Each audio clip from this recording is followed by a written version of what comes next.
napakahirap talaga pag ang kulungan mo eh hiwa-hiwalay. Ang ganda ng isang ito oh, para siyang tiger gristle. Ano? Diba? Bali, chicharap na sila. Sino? Uy naman, jackpot. Mukhang club rin pa si Pogi. Pure black pa, lupet. Grabe, sobrang dami. Siksikan sila sa kulungan. Ano ba yan? Yun, bali nakakuha pala ako ng isang fairy swallow na naman. Bali bumili tayo ng isa. Kasi ko dahil nga yung nakuha nating fairy swallow, yung binigay ng tropa pips natin, eh parang tingin ko parehas babae. O kaya magkapatid sila, kaya baka binili to ng young bird, maasin ko, tapos naging parehas hen. Ito yung isa, ayun, medyo madilim lang kasi dahil maasin ko, tinitingnan nyo, medyo umuulan na, umaambon na, maasin ko, ayun, umaambon na. Bali, ito yung isang hen, hiniwalay na muna natin, ayan yung isa, maasin ko yung fairy swallow natin. Bali, ito yung nakakuha kong isa, dito tayo sa medyo may bubong, maasin ko, ito yung nakuha natin. Kung makikita nyo, eh, medyo parang hindi nagaan na alagaan. Putol-putol na yung buntot, sira-sira yung pakpak. Tapos yung muff niya mga singko eh, ayun, no? Ang kakapal ng stick mga singko, sobrang kapal ng mga stick, kaso putol-putol na. Pero okay lang dahil nga i-breed natin. Eh talagang gugupitin ko rin talaga siya kapag i-breed dahil nahihirapan sila dahil sobrang haba ng buhok sa paa mga singko. Bali, yung nakuha natin eh crested na fairy swallow. Ito yung gusto ko mga singko. Ganito yung gusto ko, yung crested. Ayun, kung makikita niya meron siyang parang crest sa ulo. Ayun, no? Ang ganda niya mga singko. May markings din. Maganda rin yung markings niya, tsaka barakudo. Ito, kak na kak. Kaya ang pinili kong i-pair sa kanya, yung tingin kong medyo naglalandi. Yung isa kasi medyo matapak, makasiko. Pero sa tingin ko, babae rin. Kaya yung isa, medyo parang gusto na niyang pumaris. Kaya yun muna ang isasalang natin. Pag yun, medyo na-break na konti, gusto na niyang pumaris, salang din natin tong isa. Mang-infuse para hindi sila magkakadugo, makasiko. So, yun, ayun, no? Meron tayong isang fairy swallow, kasi medyo umuulan, makasiko. Ayan, bali paparis natin siya dyan. Dahil barakudo siya kasi ko. Isang cock, nakakuha tayo sa tropa pips natin. Ayan, ang ganda. Bali mabubuo na yung ating fairy swallow. Buti na lang nakakakuha tayo mga singko dahil sobrang hirap na maghanap ngayon ng mga fancy. Meron, malalayo. Ang hirap na shipping, ang mahal. Yun mga singko, bali, ayun o, naulan na. Ano ba yan? Nakakabuisit. Singko, uso na naman si Pod. Dahil uso ang si Pod, meron tayong Premoxil. Dahil gagawin natin ngayon mga singko, magluluto tayo. hindi tayo magluluto. Ano lang, nandito lang tayo dahil dito kasi may bubong para hindi tayo mabasa. Maglalagay tayo ng tubig, parang magic sarap. Maglalagay tayo ng tubig dito sa ating inuminan. Bali yung inuminan natin 1 liter lang. Dahil nga may mga tama yung ating mga young bird doon sa ating Taiwan lock mga singko. Akitin natin kahit umuulan dahil kawawa naman sila doon. Talagang sapul sila sa hangin, mga singko, sapul sila, naaanggian. Kaya yung iba, nagkawan ay na. Puro young bird pa naman. Kaya ang gamit natin ay itong Premoxil. Hindi sponsored to. Baka naman, battle ka. Ayan, no? Hindi siya sponsored, bali. Talagang ginagamit ko lang lahat, mga singko ng mga tinta natin dito sa pwesto. Sinusubukan ko sila kung sino mga effective. Si Premoxil, effective naman mga singko. Kaya sa 1 liter natin siya ibubuhos lahat, mga singko. Bubuhos natin lahat. Dahil magagamot tayo mga singko, kaya buhusan natin. Ayan, no? Ayan. Bali kulay blue ang laman nito. Ayan na siya mga singko. Ang dumi ng lalagyanan natin. Kala nyo magluluto tayo, no? It's cooking show! Yun, bali shake lang natin na ganyan mga singko. Medyo matapang ito dahil nga may mga sipon na yung ating young bird. Kaya gagawin natin, punta na tayo dun sa ating Taiwan lock. Yun, singko, tingnan yung mga ibon natin dito. Napakahirap talaga pag ang kulungan mo hiwa-hiwalay. Wala sa tayong pagpagawa mga singko. Uhaw na sila. Yung iba kasi nagkawan ay ang hirap pa na maakyatin itong ating Taiwan lock, sobrang taas. Ang problema, umuulan, kaya hindi na lang, meron tayong waiting area. Ayun, nahirapan tayo dito. Dahil nga, babasa tayo, kaya medyo banabanait lang ang lakad dito. Dahil nga madulas dito, mga singko, dahil umuulan. Yung inaapakan natin sobrang dulas pa. Naka-tiles ito. Naka-tiles na. Yan ang natin. Saka makakita nasa bubong ka naka-tiles, di ba? Ayun no? Meron tayong, hindi tayo nababasa dahil meron tayong waiting area. Kaya gagawin natin, bago pa tayo tuluyang mabasa, mga singko, bubuksan na natin itong ating lap. Ayan, dito na tayo para hindi tayo gana dahil medyo malapad yung ating bubong. Ano nangyayari dito? Kaya ito, papainumin na natin sila ng juice nila mga singko dahil nga may mga one eye yung iba, tapos yung iba nakikitaan ko parang tinatamaan ng one eye, pang kontra ito. So yan, inumin na natin yung mga ipon natin. Pero wala ito. Dahil nga hirap umakyat dito sa may rooftop, madulas ang dinadaanan natin dahil sira yung ating elevator, kaya nag-manual tayo lang. Buti na lang medyo huminto. 5. Ayan. Pakainin natin. Painumin natin yung mga ibon natin. Ayan. Talagang inuuhaw ko sila mga singko dahil nga maglalagay ako ng gamot sa kanilang mga tubig para pang kontra. Pero hindi naman lahat dahil nga ito medyo tatabi nila tong bubong. Pag umagos yan mga singko, talagang tendency nababasa sila. Pero mga healthy mga nandito dahil yung mga panlipad natin medyo spoiled. So ayan, bali inuna muna natin lagyan ng tubig para makainom sila dahil nga uhaw na to mga singko. Ang hindi ko lang alam, ito gigil na sila sa pagkain. Ayan pakainin muna natin yung mga ibon natin.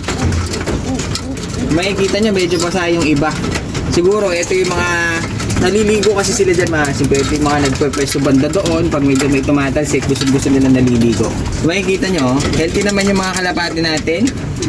Hindi naman lahat nagka one eye, kaya ginawa natin.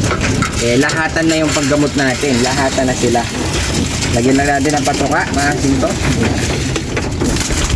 Mga young bird lahat yung mga nandito. Galing to sa mga tropa pips natin na kinuha natin sa mga tropa.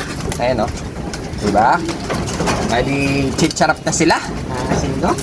Kaya tayo ay medyo bababa na dahil tayo ay magtatakal pa doon sa ating pwesto. Buti na lang meron tayong loft na ganito na napaka tindi ng pagkagawa. Hindi ka nababasa kapag nagpapakain. Kahit na malakas ang ulan mga singko, wala kang kabasang-basang mararamdaman. Ayun tignan nyo ang damit ko. Medyo basa na. Dahil nga medyo pinag-isipan yung ating Taiwan loft, tingnan nyo naman diba? Ito medyo lumabas ako dito sa may terrace, sa may terrace kasi waiting area nga ito. Lumabas ako dito sa may terrace, medyo mahina naman na yung ulan. Kaya pag medyo malakas ang ulan mga singko, talagang tumatakbo ako dito. Talagang magtatago ako dito, medyo dumidikit lang ako ng konti dahil nga para lalo tayong safe na safe, hindi tayo mabasa. Tara na! Yun, bali ganito ang ating tindahan mga singko. Ganito kagulo. Pag ako'y tinatamad, makagulo, dami aayusin. Bali, wala na nga pala tayong mga ibon. Makikita nyo naman, wala nang laman.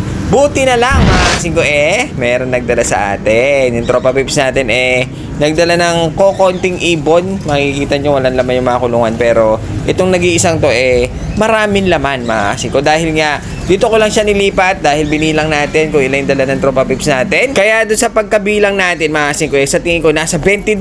Napakarami, nagsisiksikan lang dito. Pero meron ako mga nakitang magaganda. Katulad nito mga singko, isang parang tiger red. Ay hindi, tiger diesel pala. Tiger red. Pero maganda siya, mukhang babae mga singko. Tapos meron ako mga nakita dito mga naka-club ring. Ayun ang ganda ng blue bar na yon, magaganda yung mga itsura. Pero meron pa rin mga naka-commercial mga singko, hindi natin maiiwasan yon. Pero halo-halo na, kaya gagawin natin buksan natin. Nakita nyo, pinapadlock na natin dahil daming Copanax dito mga singko. Daming Copanax dito kaya natatakasan tayo ng mga ibon. Kaya ngayon hawakan natin yung iilan dito. Ito meron tayong Dan. Parang young bird pa mga singko pero commercial lang siya, PHA. Bali ito isang Dan na young bird. Hawakan lang natin yung mga iilan dito mga singko dahil may mga nakita ko dito mga nakaklab. Ayun, nakaklab ata ito ng city. Tapos yung iba commercial na kaya ilan na lang hawakan natin dahil sa sobrang dami nito mga singko baka abutan tayo ng sham-sham. Ito meron tayo isang itim dito. May mga sing-sing mga singko. Tingnan nyo, nakakatakot ang mukha niya. Parang pulang-pulay mata.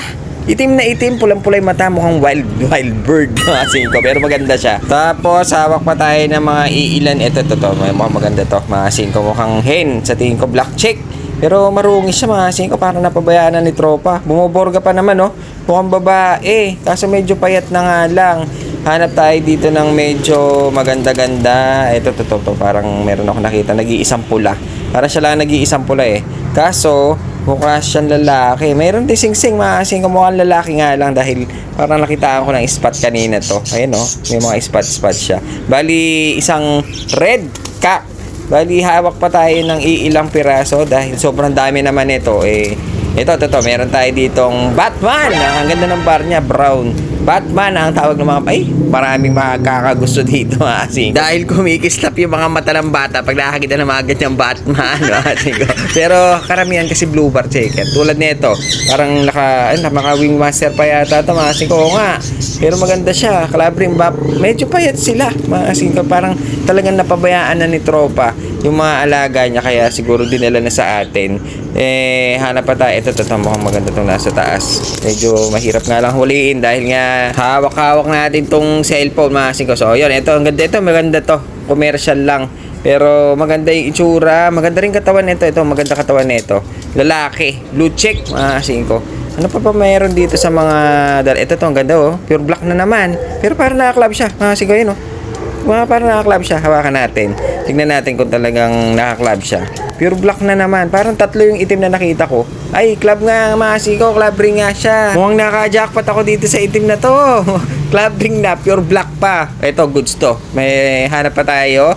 Dito, tingnan natin tong Black Tiger. Ha? Hindi siya Black Tiger. Parang Black Grizzle lang. Kaso parang sirata yung buntot niya. Pero maganda siya kulay. Mga siko. Ito. Bali, meron tayo. Mukhang hen. Mukha siyang babae, mga singko, pero maganda yung kulay. Gustong-gusto, ang hirap hawakan, walang buntot. Wala siyang buntot, kukunti. Bali, ito yung mga dala ng tropa pips natin. Kung makikita nyo, sobrang dami. Wala naman silang sipon, chinek na natin kanina. Medyo healthy naman yung mga kalapatin dinala ng tropa pips natin. Eto, mga singko, parang meron pa ako nakakita isang young bird dito. Parang red bar, red check, o young bird to. Pero tingin ko parang naka-club siya. Nakaklap siya ng nerf. Ayun, nerf pa ata ito. Yung kanya sing-sing. Meron pa naligaw na isang young bird. Tapos, hanap ko tayo ng kahit isa na lang mga singko. Tingin tayo ng, may nakita pa ako isang dito. Parang club ring din eh. Nakaklab sila. Kaso parang etong isang to parang tapos na. Napakalikot mo talaga. Hirap pong hulihin. Bali, ito. Try nating tignan. Dahil parang tapos na yung kanyang club. Isa siyang blue bar, napakalinis, mukhang babae, mapakalikot mo, ang hirap pawakan. Ayun, mukhang hen, blue bar, sa yung sing-sing niya. Yun, naka-club nga siya mga singko. Pero yung club ring niya tapos na yung laro ata niyan. So, yun, ilipat lang natin dito sa mga walang laman mga singko para maginhawaan naman to mga to.